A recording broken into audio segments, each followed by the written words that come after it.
Alrighty, we're here with Heather in beautiful Las Vegas. Thank you for joining us, Heather. Hi, how are you guys? Yeah. As if there's like an audience. Do you give us permission to use this video on our YouTube channel? Yep. You did great. Thank you so much. All right, Heather, before we get into your background, can you tell us your current situation, your living arrangement, and what kind of drugs you're struggling with? Well, my current situation is kind of interesting. I live in what used to be an abandoned building that is now being fixed up. So the guy that's fixing it up is bringing in other homeless people, such as myself, to live there and help with fixing this place up, which is awesome, but it just leads to, the fact that like we're all now in one place indoors, and like we all just get high and pretty much. How many people? Do what we do to get high and get money for. How many people live there? Let's see. On any given day, there's between 7 and 12 people in that house every day. Wow. In and out, in and out, in and out. Are you in a relationship? I am. I'm married. Okay, and he lives there with you? Your husband? Yeah. Oh, okay. He's one of the ones that he does a lot of work around there. So you're safe then, every night when you go home? With the husband there? Yeah, you would think so. Yeah. Depending on who did Sherm that night, or, or, just everybody has their own personality and their own things that they go through. So, one night you'll be fighting with one person, the next night you'll be best friends. It just depends. Okay, so that's your current situation. And then are you struggling with any drugs or alcohol? I use meth. Okay. Quite a bit. Okay. Like daily? I enjoy it. So struggling with it is not such, I'm not really struggling with that. No. Okay. I'm more struggling with like, having money every day. That's the struggle. Okay. Cigarettes, having a lighter. Yeah. Those are struggles. Yeah. Do you currently work? No, in order to make money, I do things like I do recycling. I sometimes, depending on what I have available for me to sell, I go and sell and trade things for money, or in order to get my fix. Okay. And all right, I'd like to go to the beginning now. Where were you born? I was born in Ardmore, Oklahoma. Okay, and you went to high school there? No. I was adopted, so I grew up in foster care. Oh, you're a foster child. Yeah, I was in foster care for 5 years. Okay. It was me. I had an older sister and 2 younger siblings that were in foster care with me. My mom was a heroin addict who struggled with trying to keep us, and so she drug us around to all her little dope spots and ended up leaving us in a house by ourselves for like a week, and we ended up getting taken by CPS. So. How old are you now? I'm 37. 37. And how about your dad? Was he in the picture? My dad was not. I had a stepdad. Okay. That he drove truck, and the day that he came into town, with us being next door at the neighbor's house, and the police were there, and he shows up and he's like, "What's going on?" And he didn't even know my mom was gone. Yeah. He had been working and comes back to all this, Yeah. So, but I was the one that they had to pull out from under the trailer because I was not going nowhere. I was waiting for my mom to get back. So did you have any positive role models when you were growing up? My older sister. Okay. How's she doing? You talk to you still talk to my your older sister is doing fabulous. She is a mother of 2. She works at Walmart. Yeah. She lives in South Carolina. Okay. So how about your other? She's doing really well, but me and her still don't talk because she doesn't really approve of my lifestyle, and she doesn't want me being in and out of my niece's lives. So I understand that. Yeah, but you hopefully will reconnect with her one day. And then what about your other siblings? You talk to them? My little sister, she just recently, the last time I talked to her she was doing drug court. Okay. And she just got out of prison she did 5 years for high-level trafficking. Wow. So, and then my little brother, And they're all in foster care. She lives in Oklahoma too, my little sister. And my little brother, they both live in Oklahoma. And he did 4 years. I did a year and a few months here in Nevada myself. Wow. You're so they're all 5 were in foster care? 4 were in foster care? We were all in foster care, yeah. Okay, any bad experiences while you're in foster care? Any abuse? Oh, Physical, yeah. sexual abuse? Definitely. One particular incident was, and a lot of it I don't really remember, just little things that I remember about it, like, being made to sleep on the floor with no blanket or bedding or anything because I wet the bed. Yeah. Or getting kicked across the room because I was in the way while they were trying to vacuum. Yeah. There's this one old lady, believe it or not, she was an old lady that she used to threaten me.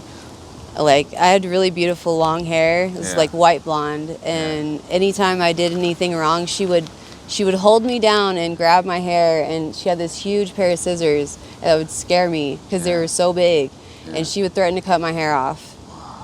Terrible. And like later in life, anytime I did anything wrong, I cut my hair. You cut your since hair? then, like since that happened, like give me an example. It became like a way to punish myself. Okay. Like, give me an example. If I got in trouble for hitting my little sister and I ended up getting grounded, I punished my own self. Because of the way that I was treated by her, I would get scissors and chop my hair off. Still got PTSD from it. Yeah, I guess so, yeah. Wow. Do you get, have you got counseling over the years over all your bad experiences? Yeah, we were all adopted later. Like, I was 9 when... Okay, you got adoption? Yeah, we did get adopted. Okay. When I was 9, we were brought out to this little town in the country, way out in the country, and we were, introduced to this couple that was supposed to be our parents, and I spent 5 years in foster care, so this was not new to me. Like, we already had them pegged, like what kind of people these people were. Like, we were like, okay, let's see how long this one lasts, and my adopted mom, she became pretty abusive later. Like, she got my dad and her got divorced, and she became really bitter, and she blamed us for her not having a life. And when I was 11 years old, she came outside, and I was jumping on my trampoline, and she told me, I didn't have to adopt you. If it wasn't for you guys, I would still have my marriage. And you don't even care. Like, you're not even grateful to me for the sacrifice I made by adopting you. You keep in contact with them still? I'm like, what are you talking about? Like, I was 11 years old. You have contact with them anymore? I do not talk to that bitch. Okay. How long were you there to? What age? I was probably 16 when I just had enough of my mom's shit. Like, you're not going to talk to me like that, and just like, I'm not just going to keep taking it. I started running away from school, running away from her, and in small town Oklahoma, the cops, like, they pretty much know everybody. So when they kept getting calls, my mom kept calling the cops on me. They would just show up and be like, Heather, your mom called us again. And I'd be like, oh, great. And then they just be like, just get home. We're tired of hearing your mom's shit. Like, the cops were even tired of my mom. Did you graduate high school? I did not. Okay. I actually graduated high school in prison here in Nevada. Oh, did you? Yeah. I did pretty good. I was surprised. You graduated high school in prison? I did better in prison in school than I ever did in high school. When did you first start dabbling into drugs? I was 16. Okay, in high school? Yeah, I just moved in with my dad, and I was going to a new school, Yeah. and I started skipping school there. Yeah. And I smoked weed, lost my virginity. So there was no sexual abuse in your childhood by any adults? It's sort of a question mark in my life because there was different things that happened that I didn't understand why. Like my mom would I remember seeing her check my little sister to see if anything was wrong down there one day, and I'm like, why are you doing that? Like, so I'm assuming that there was probably some question of whether or not that was happening to us, and it's still just not blocked out. It's still not nobody really knows. And then when you were in high school, were you a popular kid?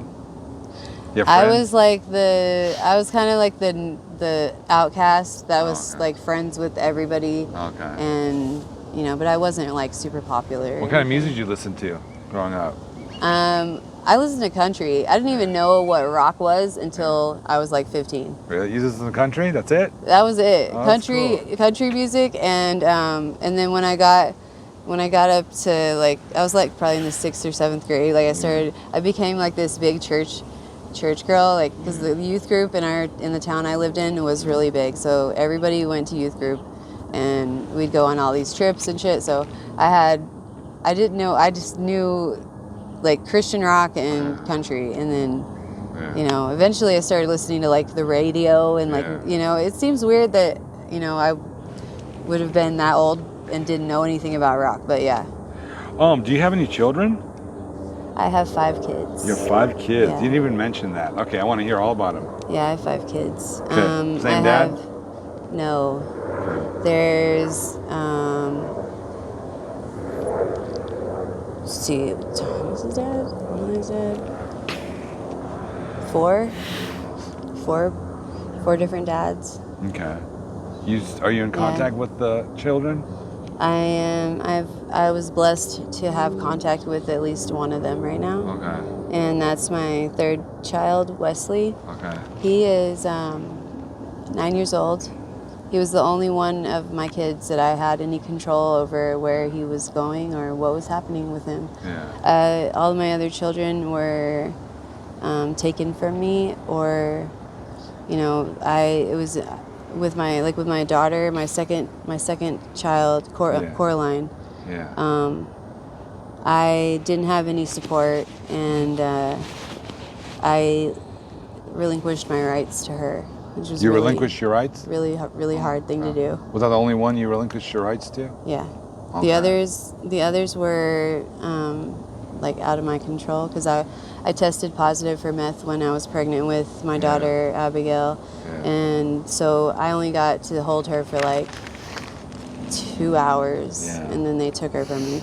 And then with my son Wesley, I was 7 months pregnant, and I was with this guy who was a fucking mess. He was abusive to me while I was pregnant, and the last we had $5 one day, and I was starving. I was ready to beat somebody up. I was so hungry, and he wouldn't give me the money to go get food, and I'm 6 months pregnant.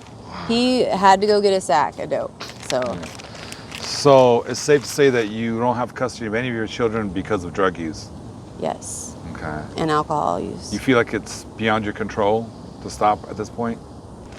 See, this is the part where I feel like people get it. People that have the power to help people like us. Yeah. They really don't understand the fact that it's a choice. It's not out of your control. It's a choice that a lot of us make, to do it. I enjoy living the way that I live because it might not seem like it makes a difference to anybody else because it's not their life. People that have normal jobs that have, high paying jobs or whatever, they feel that what they're doing is important to them in their life and whoever is in their life. Well, in my life, I have people that need me. Like, just because we do drugs doesn't mean that we don't have feelings and that we don't go through things every day that other people go through too, you know. But it's the people that don't have anybody to talk to about things, or don't have anybody to be there for them or set a good example, or be that, you know, to be like the example as to how to not fucking end up a prostitute. You know, because there's so many girls that I come in contact with that were like super cute and just outgoing, fun to be around, and all they wanted to do was get high. They didn't think about what they were doing, or like how they were like making themselves look to all these men around them, you know. And then the next thing you know, they vanish. They vanish, and no one knows where they went or what happened to them. And then you hear about all the missing girls and stuff, and it's like, what could I have fucking done to make sure that didn't happen to her? Okay. I was going to ask you, okay, so with your children, I'm saying is the reason you're not in their lives is because of the drug use, right? Yeah. If you weren't doing drugs, you would be totally be in their lives, right? Okay. Definitely. But you're also stating that you enjoy this lifestyle, though. I mean, you're being honest, and I'm not hating on you. It's really not the lifestyle that I enjoy. It's the people that I would miss. It's the people that I'm around, that they need me to be there to help them make it through their life too. Like, I don't know if that makes sense. No, it makes sense. But we're all a family. You know, we consider ourselves to be a family, and like the people you hang out with. You don't think about your daughters sometimes, your children? I think about them every day. That you want to... There's not really much I can do about, you know, the decisions that I made in the past. And, you know, my first son, Thomas, was adopted at birth, but it wasn't by me. My mom had my mom got temporary custody of him and then put him up for adoption. And that was just like, I never expected that one. Do you have any plans of like a strategy where you can get clean eventually and, you know, get on your feet and go get your children? Or is that's not what you're focused on at the moment? How easy do you think it would be? It's not going to be easy. Do you think it would be better for me to like, my daughter Abigail that I have with my husband now was adopted already, and her sister Elizabeth, my husband and I's second child, is with my daughter. Like, they're together. The sisters are together in the same house, and I'm 90% sure that the mom is going to adopt Elizabeth too. So it's like, at what point do I put aside my feelings of wanting to have them back in my life and not accepting, like, this is, like, I'm a drug addict. And the reality is that I don't really feel like I deserve to raise my kids. There's nothing nothing that I've been through in my whole life has really like made it like there's never been like a door that's open and like said, this is your way out of like, you know, everything to get, so you can get all your kids back and have the life that you've always wanted. That's never happened for me. It's like the door opens for a second, you know, and then, but it's not really, it's not going to get my kids back. There's nothing that I could do, even if I was to become successful, to ever get my kids back. I literally have to wait till they're old enough of age to be able to come and find me. And by that time, I want to be able to be in a place in my life where I can at least say that I'm happy and making better choices. You know, so that when they do find me, that I'm somebody that they can like be proud of, that I didn't fail, I didn't give up, I didn't let all the things that I've been through, you know, tear me down and you know, make me a mean or heartless person. Okay. You know? I get you. Okay, now have you ever worked on the streets, done dates in the past? For a short time, yeah. There was a time that I did do that, but it wasn't, it was only just, it was a survival thing at the Okay, time. how long did you do it for? Like a couple months, I Oh, think. that's it. And then any bad experiences? Nah, none that I really want to talk about. Okay, that's cool. The whole thing was a bad experience. How's that? Oh, I hear it all the time. What is your most cherished memory as a child? That's a good question. I would say my most cherished memory would be probably going to the peacock farm with my mom. Peacock Farm? Where, in Oklahoma? Yeah. That was the day that she gave me this one. It was like a doll, this little doll that I carried around forever. This is your adopted mom, right? My real mom. Your real mom, because you're a little girl, okay. Yeah. She took me and my brothers and sisters out to this peacock farm. Yeah. And I don't know, she's probably out there for other reasons. We just happened to be tagging along. Yeah. But it was still What cool. other reasons, maybe? What other reasons? Getting drugs, you mean, or something? Yeah, maybe. I don't know. You know. You She could. was an active user throughout your childhood, too? Yeah. Okay. But you did enjoy yourself at the time. You remember it clearly? I remember the peacocks. Yeah, they were pretty cool. It was pretty You cool. still love peacocks? Yeah. To this What's your day. favorite animal? My favorite animal? It's probably the peacock or my dog Babbles. You got a little dog with you? No, and I've had a few dogs in my life that I've really loved. You don't have one right now? No. No. I did. You but did? She kind of got stolen from me. Her name was Kitty. Happens all So the there was time. Babbles, Kitty, and then I had a cat named Mr. Jigglesworth. Like a Jigglesworth. Did you ever try rehab or any treatment centers? Anything like that, like Crossroads around here? I did go to Crossroads. Did you? I was in Crossroads for a minute.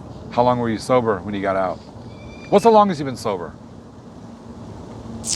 15 months. Okay. That was when I was locked up, but That's the only time you got out and you started using again? yeah. Okay. See, the misconception that people have is that it's the drugs that cause us to be this way, and it's not. It's the fact that really deep down we're just hurt, and it's the drugs that make us feel better, but we choose not to do.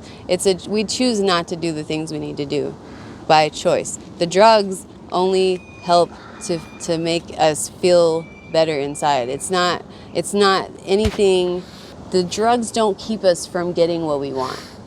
Do you get me? I get you. It's the decisions that we make, and the drugs get blamed. A lot of times, the drugs are because people can't handle their dope, you know, and so they end up making themselves look like idiots because they're too fucking high, and then now they're it's the people that can't handle the drugs that make us look bad.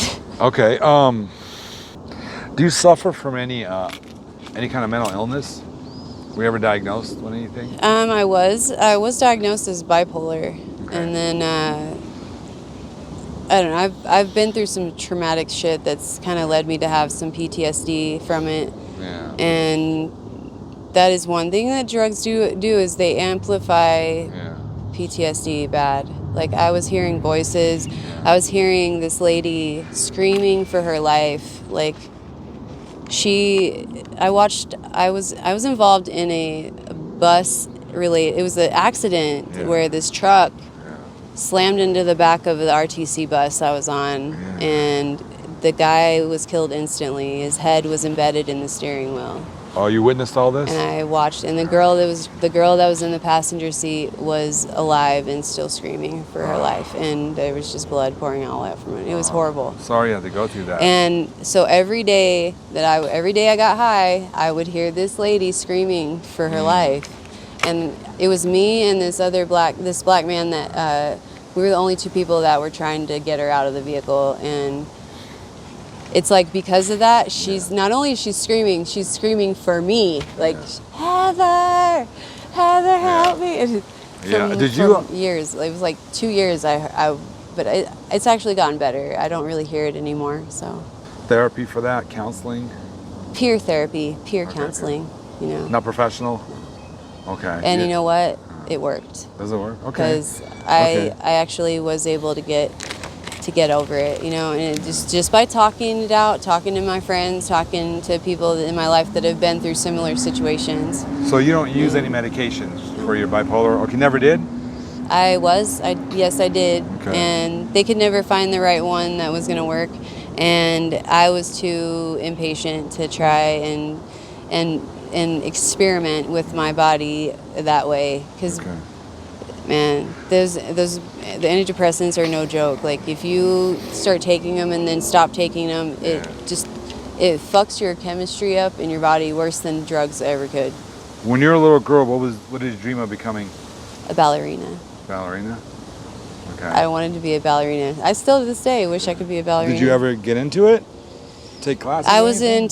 I was a tumble baby, but I was too fat. Oh.